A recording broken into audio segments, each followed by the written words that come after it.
আসসালামু আলাইকুম ওয়া রাহমাতুল্লাহি ওয়া বারাকাতুহু।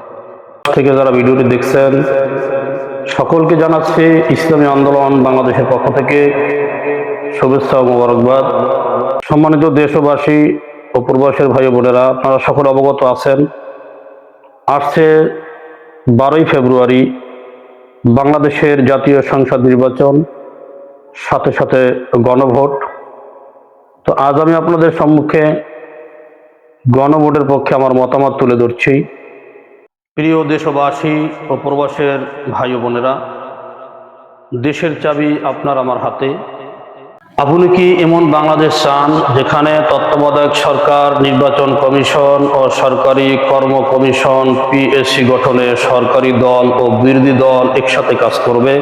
সরকারি দল ইচ্ছেমতো সংবিধান সংশোধন করতে পারবে না। সংবিধানের গুরুত্বপূর্ণ পরিবর্তনের ক্ষেত্রে গণভোটের বিধান চালু হবে। ডেপুটি স্পিকার এবং গুরুত্বপূর্ণ সংসদীয় কমিটি সমূহের সভাপতি নির্বাচিত হবেন। যত মেয়াদী হোক না কেন, কেউ সর্বোচ্চ 10 বছরের বেশি প্রধানমন্ত্রী থাকতে পারবেন না। সংসদের নারী প্রতিনিধিত্ব পর্যায়ক্রমে বাড়বে। ক্ষমতার ভারসাম্য প্রতিষ্ঠার জন্য পার্লামেন্টে একটি উচ্চ কক্ষ গঠিত হবে। দেশের বিচার বিভাগ স্বাধীনভাবে কাজ করবে। আপনার মৌলিক অধিকার সংখ্যা, যেমন ইন্টারনেট সেবা, কখনো বন্ধ হবে না, বরঞ্চ বাড়বে। দণ্ডপ্রাপ্ত অপরাধীকে রাষ্ট্রপতি ইচ্ছেমতো ক্ষমা করতে পারবেন না। রাষ্ট্রপতি ও প্রধানমন্ত্রীর ক্ষমতার মধ্যে ভারসাম্য থাকবে।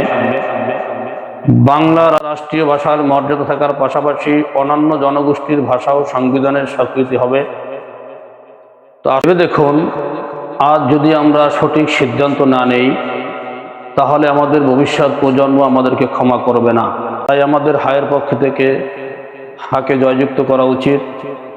আসলে পরিশেষে ইসলামী আন্দোলন বাংলাদেশের শান্তির প্রতীক হাত পাকাকে ভোট দিয়ে জয়যুক্ত করে ইসলামকে সংসদীয় আসনে আমরা পাঠাই, এই আশাবাদ ব্যক্ত করে বিদায় নিচ্ছি।